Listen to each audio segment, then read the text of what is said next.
This is the My Campaign Coach podcast, where we talk about how to win elections. Every week, we let you hear straight from the best consultants, operatives, and candidates in the game, all for one reason, to help you win. For more information about how we can help you win, visit mycampaigncoach.com. Now, here's your host, Raj Schaefer. Welcome to the How to Run for Office podcast from My Campaign Coach. This week, we're coming back with part 2 of our interview with Texas State Senator Brian Birdwell. We had a great time talking with him last week about his survival of 9/11 as the closest survivor to the point of impact to the Pentagon. We talked about his military career and how he got involved in politics, and we talked a lot about what has helped shape a lot of his core philosophies for government. If you haven't listened to that part, I highly recommend you hit pause here and you go over to that episode from last week and check it out, because it gives some good context and helps you see why you should be listening to his advice and what he has to offer and a lot of the things he's been through. This week, we're going to go forward more with talking about that 2010 special election that he ran in and won to win the state Senate seat. It was a pretty tight race. It was crazy how much money was spent there and how much they had to work, but Senator Birdwell and his bride Mel and their team did a phenomenal job, and he has a lot of the nuts and bolts advice about the campaign, how they won it, and his advice for you as a candidate or campaign staff member. So check it out. This is part 2 of our interview with Texas State Senator Brian Birdwell. Let's get right to it. So here we are 6 weeks out from the 2010 special election primary. You've got how many opponents from the race? I know you had at least one. Initially 3. It was with Senator Averitt vacating, it was a vacant seat, and in a special election in Texas, special elections are what you would call a jungle primary over in Louisiana. Mm-hmm. So you had 1 Democrat, 3 Republicans, and whoever gets to 50% plus 1 wins. If you don't get somebody to 50%, then there's a runoff between the top 2. This is also at the height of, maybe height's not the right word, but because of the Obama administration coming to office and its practical applications of what it was doing, you had the Tea Party movement building. And people were like, I met people that I've never voted, but I got to vote now because I'm watching my country slip away from me from a policy perspective. Right. And so there's a couple other things that made me very unique here, Raz. And I want to make sure, look, I don't mean that made me special, but I want you to you touched on them briefly early on. I had, I hate saying this because I don't want it to be arrogant, but I had a notoriety or a recognition with people in the activists and members of the party that the businessman who might be a chamber member might be known in his community, but not known in the political realm. I had an advantage that most did not have. I'd already spoken to a state convention. I had been a delegate to a state convention. I was known within my congressional district and my Senate district by people that are activists, voters, put up signs, things like that. In a 6-week period, I'd actually done commercials for a congressional candidate in 2008.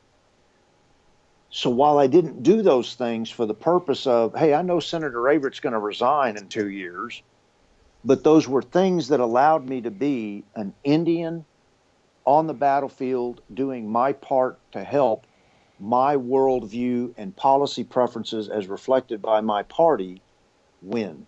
Well, and you really did a lot to, in addition to that, you had gone through your candidate training programs. That's where I first met you when you came through the one that Drew and I did. Drew, his father's Drew Ryan, And so you'd been preparing, and what I really like about this story is that you had done, you had the activist network, you've been working within the party and the local political scene, you'd been active in your community generally as well outside the political world, and you'd been preparing with the idea that you might want to run someday. And you had people asking you for a number of years to run. And so when this opportunity hits, I mean, where all this comes together is that if you have 6 weeks to go from 0 name ID, 0 volunteers, 0 campaign experience to Election Day, it's a really, really tough jump. It's still not very easy when you have all the assets you did, but it's straight up virtually impossible if you don't have some of those things already in place. Right, because it was categorized as David versus Goliath. In many respects, it was a Senate district version of what you would see a couple of years later with Governor Dewhurst and now Senator Cruz. Mm-hmm. While there was no incumbent, the previous state senator, who had been a mayor of the big city in the district, had name recognition, had served in the Senate up until 2002, I think it was, and declared his candidacy, having been a state senator before. So while not an incumbent, certainly the closest thing to taking on an incumbent with a vast amount of name identification. We went to started campaigning immediately. You've got to contact county chairs to see what events may be going on that you can go to. Look, there's other things you got to look. You've also got to do the analytics. The analytics are how many primary voters do you have in each county that have voted in the last primary, the last 2 primaries, the last 3, and the last 4. And then you've got to decide where to be on the battlefield, where to go be, and just call people that start working your networks, who links you to who, what kind of a social media presence do you have, the opportunities to go to places. There were debates we got invited to, public forums. Look, that is a tough initiation. If you've never stood up in front of people to tell them what you believe from a policy perspective, that is hard. The other thing that's hard is there's a lot of folks that can stand, because look, state politics is different than federal politics. What gets covered on your local news on a routine basis? It's national politics. It's national politics. So when you go to a candidate forum, it's easy to stand up and talk about Second Amendment. Just yesterday, we had the major shooting tragic in Florida. And so everybody has some ability to stand up and talk about national policy. But you're not electing a state senator to go do national policy. You're talking about education, roads, licensing. And so we were very fortunate here in Texas to have something called Texas Public Policy Foundation that puts out every biennium their policy book. It was a great place to go learn about all the different, water in Texas is a huge issue with the state growing the way it is, but our capacity for stockage is not. All the different things that a state senator is going to deal with from a state policy perspective. So while having a familiarity with federal certainly is a benefit, it is not the be-all, end-all. If that's the case, you ought to be running for the United States House of Representatives rather than running for a state representative or a state Senate position. So you have to know, and here's a military term, you have to know the battle space on which you're going to operate. So one of the first things I had to do was get familiar with a number of different things. Family, not in the sense of reading the law books, but policy positions associated with school choice, school funding, public school funding, higher education in our community colleges and our 7 university systems. And I had to get an inch or 2 deep across a wide variety of policy areas. I had to be articulate in why I believed what I did. So you have to bring your foundational principles to the question before you. And so if you're a candidate running in a state that doesn't have such an entity like a conservative think tank in your state, you're already at a disadvantage if you're running for state office, maybe even county office. So you've got to have a good understanding of civics at that level of government in which you're going to operate. Well, I want to give a plug here for TPPF because I absolutely Sure. love them. I'm a part of the Young Professionals group that they recently started up here in Fort Worth, and I was a former TPPF intern, so I got to give them some love. Yeah. But on the state level, the policy briefing book that they put out, anybody can go and request one of those. They're available online. TexasPolicy.org is their website. And they do awesome work. It's even one of those things where if you don't have a state-based think tank in your state, that's still a good resource for you to pick up because while Texas may have some of its own unique challenges, a lot of these policies and a lot of these ideas they have can be applied across many, if not all, of our states. And on the federal level, the Heritage Foundation does something very similar with their Policy Solutions Manual. And so depending on what level of office you're running for, you can grab one or both of those, and that'll be a great way for you to educate yourself broadly on all the different, the sexy and the non-sexy topics you're going to deal with. Oh, yeah, absolutely. Raz, I know that I've gone long here. I have more time. I don't know what your time allows, but there's a couple more things I would add to our discussion. Yeah, let's keep rolling. If that's okay. Okay, I didn't want to be disrespectful of your time. No, if it goes too long, I'll cut it into 2 episodes. But I'm clear till 4:30. That's my hard stop. I know Ben said that's y'all's as well. So as long as you want to keep rolling, let's do it. I can just chop it into 2 episodes. Here's something else that candidates need to be able to do. Look. A lot of times, particularly in the last 4 to 6 years, the word consultant has been turned into they're evil people that are standing behind the green curtain and the Wizard of Oz. And they tell candidates what to think. Not at all. I have a great consultant, primarily because he comes from a biblical, Christian, conservative worldview. He helped me do the analytics to help decide whether I should run or not. Based upon here's your advantages, whether it's personal story, can you raise money, and the like. Here's what the district looks like. Here are the counties. Here's the vote tallies in those counties. Here's here's what the battlefield looks like, and here's where you need to be campaigning. We did not try to win the election outright in that 6 weeks. With 4 candidates in the race, I just simply knew I needed to win enough votes to get to a runoff. Because what that did for me, Raz, was buy me 6 more weeks. Mm-hmm. So I was a first-time candidate, but I had, endorsements are not the only thing. But they are important. But I had endorsements from a sitting state party vice chair and a sitting national committee man from Texas. So as a first-time candidate with 2 statewide party endorsements, that meant that I'm serious. I also had other people in various counties, some local elected officials, some activists, that were for me. You put those up, you get a website up. The consultant also helps you shape your message and help you spend the critical time where you need to spend your time. The most important thing the candidate can do is voter contact. Hands down. And that means, hands down, and that means that you've got to be prepared to call a precinct chair or somebody that has been a previous donor to other candidates. And you've got to, look, this is what a friend of mine, Rick Green, who used to be a state representative here in Texas, told me. He said, look, Brian, the hardest thing to do is to ask for financial help because it feels like you're asking people to give you money. They're not. That you are asking them to buy stock in your worldview of policy decisions and how you serve the constituents of your district. I serve whenever somebody calls one of my district offices or my Austin office. Doesn't matter whether they're a Democrat or Republican. If they've got an issue with state government, we do our best to serve that constituent to the best of our ability.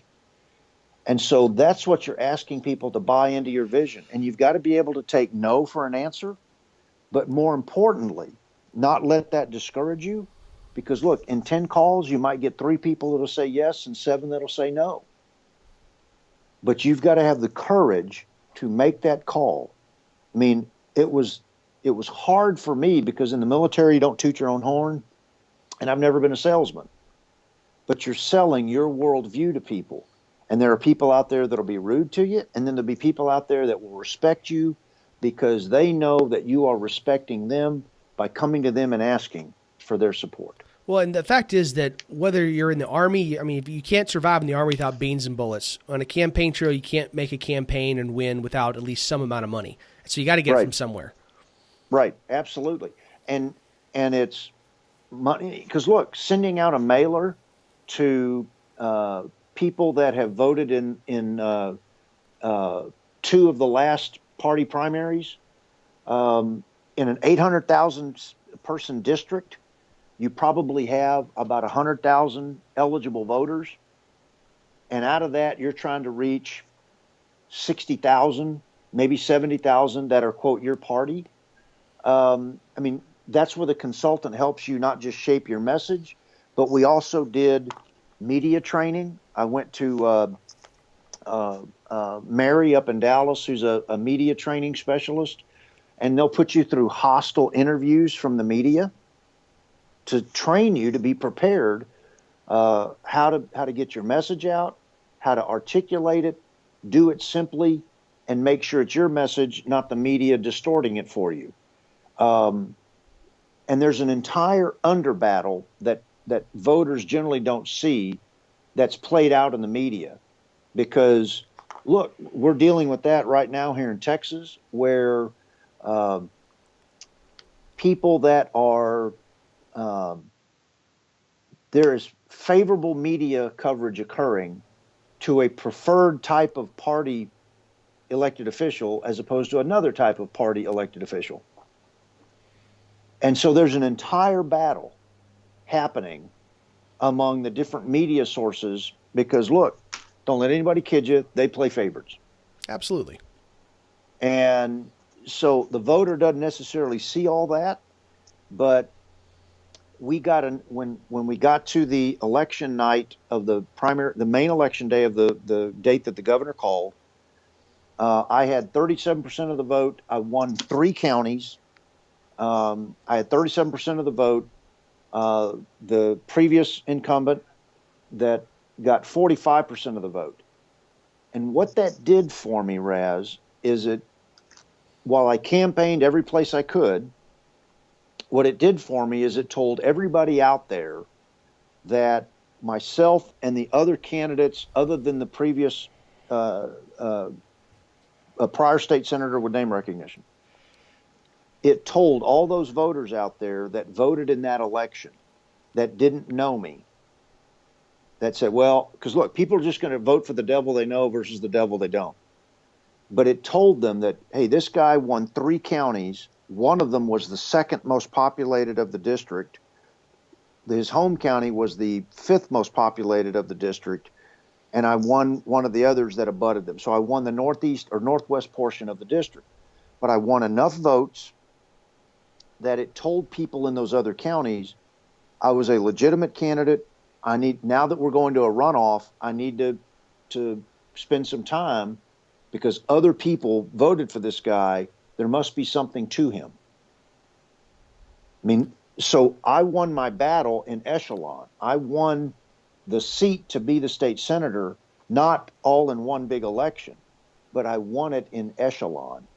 I had to win enough votes to get to a runoff, buy me time to go. And then once I had done that, the number of invitations I got to things to come and speak and talk and do things, I demonstrated, 1, I'd go, 2, that I was a legitimate candidate. I was not just a guy that threw my name on the ballot just because it seemed like the right thing to do.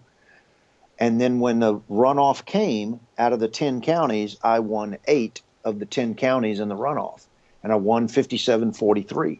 And a lot of that dealt with the dynamics of how the race played out, exactly like what you saw with Governor Dewhurst and now Senator Cruz, is how that race played out. It gave me the opportunity to meet more and more people, win their confidence. And I still go out in that district, and I'm in all my counties. I mean, tomorrow night I'll be in my smallest geographical county. I was on the phone with one of my school superintendents of my least populated county yesterday. Personal contact, time is your biggest asset. And like I told you with Napoleon, he who fights from his fortress loses. If I expect to just stay the senator because I'm the incumbent, that you got to go out and you got to talk to folks. And particularly with Texas being a state that's growing rapidly, the number of people that have moved into the district that don't remember what the 2010 race was like, there's a bunch of them. You got to be able to ask for money for your vision. Got to not be discouraged as you're doing so. You have to be able to raise money. It is an indicator of the kind of, so it's better to have 50 people give you $10 than one person give you 500, because those 50 people that gave you $10 have invested in you and they're all voting for you.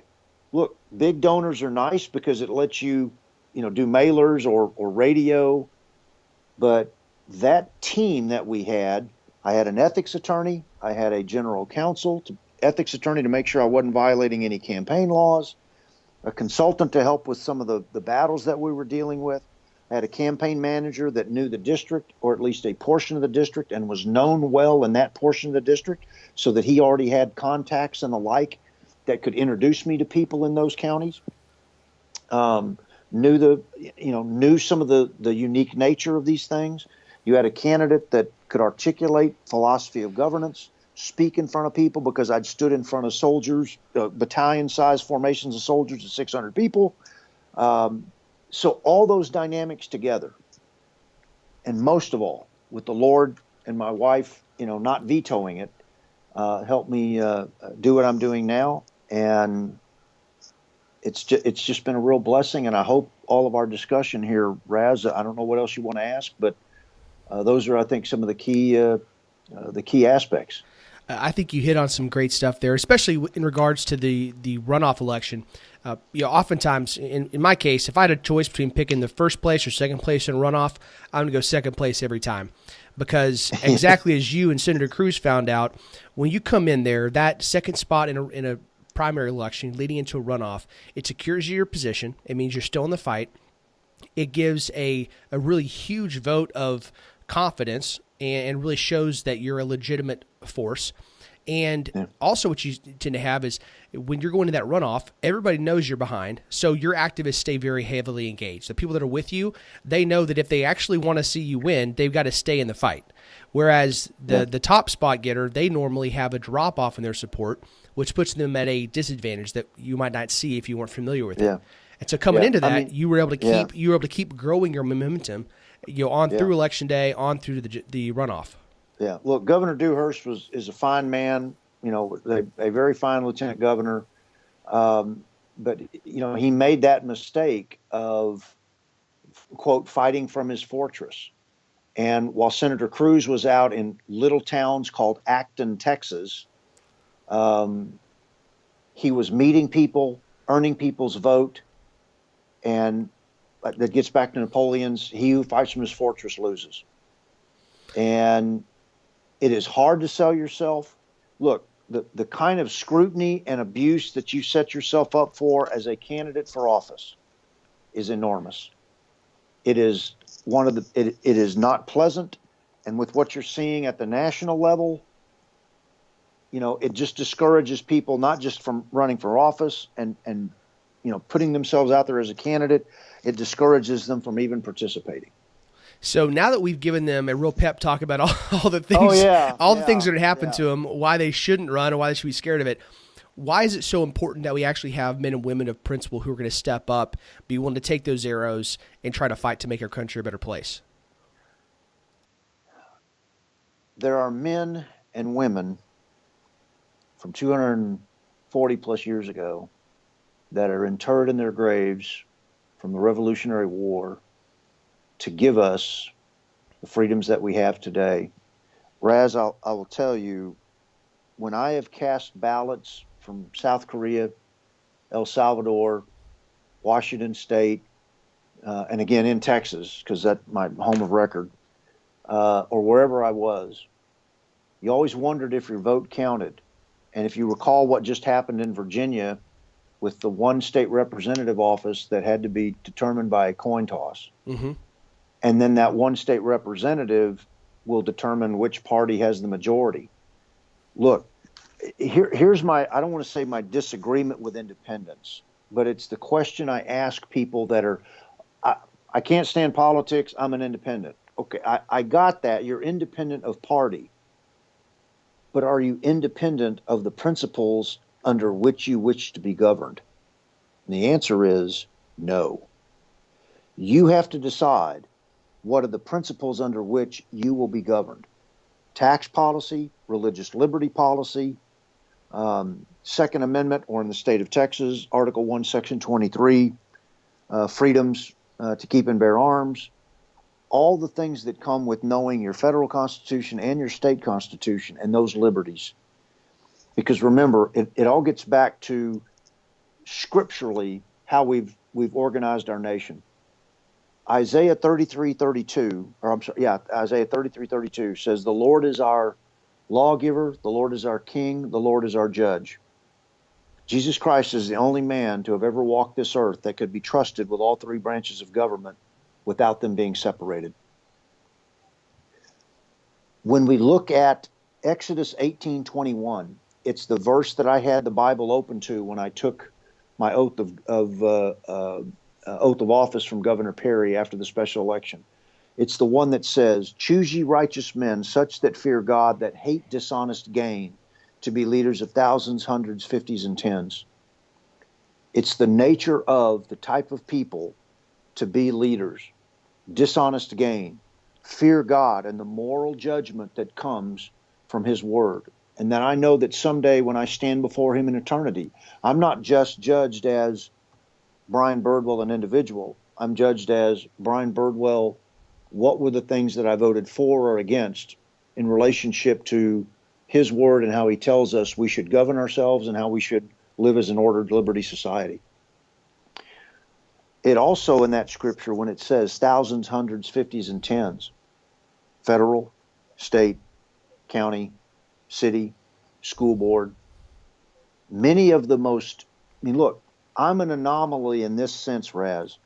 My first office that I ran for was a state legislative office. And in Texas, that's exceedingly difficult. We have 31 state senators and 150 state representatives. There are other states out there that are not nearly the population of Texas, that have 50 state senators and 100 state representatives, and their districts are a county or two. I'm not deriding those states. Don't get me wrong. Each of them has their own way to apportion how their state legislatures are done. But most people, I mean, this is why local elections are so important, not just in voting in them, but knowing those candidates and having candidates run for them. Most people that become a state senator were a state representative first, or in some other capacity of public service that gave them exposure to the constituents and the voters of the district in which they won. The Donald Trumps of the world, or the George W. Bushes of the world that became governor of Texas, are rare, that never had an elective office. But what did President Trump have? He had immense name recognition. What did George W. Bush have in Texas before he became governor? He was the owner of the Texas Rangers with immense name recognition. Ross Perot back in '92. Most people, you start at the single A as either a member of the city council, school board, double A could be a county commissioner, county executive, sheriff, maybe a chamber president or something, and then state representative, and then state representatives become state senators because they already have a group of people that are within that Senate district. State senators, Ken Paxton, our Attorney General, was a state senator. Our state comptroller, Glenn Hager, was a state senator. Our current lieutenant governor was a state senator. Our governor was an attorney general. Before that, he was a Supreme Court justice. Before that, a district judge. But point is this. Most people don't do what President Trump did, and that is start at the top. So you've got to make sure that you've got good candidates at those single A, using the baseball analogy, offices, because that's where you're going to get your double A, and it's your double A's that are going to become your triple A's, and it's your triple A's that are going to become your major league. And that's why you've got to have good people at all those offices. And we need good folks on school boards, good folks on city councils, good folks on commissioners' courts, because that's the guy. I mean, look, President Obama, you know what he was before he was president and a United States senator for 2 years? A state senator. He was a state senator. That doesn't mean I'm going to become president. But dang it, I was hoping for 2024. But the point is that there's somebody out there right now that's serving as a mayor or a city councilman or a county commissioner or school board member that 30 years from now might be a governor of a state or a candidate for president of the United States. What are you doing right now to make sure that that guy is the best candidate for the job he's in right now before he becomes 30 years from now a candidate for president of the United States? I think that's how word, people sir. have to look at being involved in the political arena and being candidates and the like. Well, I think it's also why, at least in my case, when I'm looking at municipal elected officials and those kind of people, why I care about where they stand on principle. The guy that's running for mayor, he may not have any ability to vote for policies or propagate bills that are going to affect my Second Amendment or my religious liberty or whether the pro-life issue. But it matters to me as a voter where they stand, because I fully believe that some of those people that I'm voting for city council and school board are going to be running for state representative or state senator or Congress someday. And so that's part of why I care about that. Yeah, absolutely. Well, Senator, I can't thank you enough for coming on today. You're a hero of mine, a good friend. My treat. Your wife is way cooler than you are. Oh yeah, as is mine. She's my adult supervision. Just like all guys, you marry up and you marry your adult supervision. So she has a hard job, much harder one than you do. Well, it's true. I mean, it is a spousal commitment, being in public office. And it is not easy. So Mel is what's that song, Wind Beneath My Wings? She's the one that keeps me encouraged, and she's a great sounding board, and she's got a great sense of what's happening at the ground level and things that I need to concern myself with and like. So she's a great combat multiplier besides being a great wife. That she is. Well, I treasure y'all's friendship and I hope to see y'all around Texas sometime soon. I hope that all of our listeners really enjoyed this. I know there's some great meat here, and I hope we didn't scare everybody away from running for office. It's important to understand what you're getting into, and that's always my first thing when I sit down with somebody that's telling me they're going to run. My first step that I take is kind of to scare them out of it, because I want to make sure they don't have any false illusions of what they're getting into. But I think you covered well both the reasons why some might consider not running or putting off, as well as why it's so critical to our cities, our counties, our states, our country to have good men and women of principle stepping up to run. So thank you for what you're doing in the Senate, Senator, and for all that you're doing for our country. God bless you. You're welcome. Thank you, Raz. You take care, bud. I will, sir. Please subscribe and rate us on iTunes to help spread the word. We'll be back with you next week with more campaign insights from My Campaign Coach.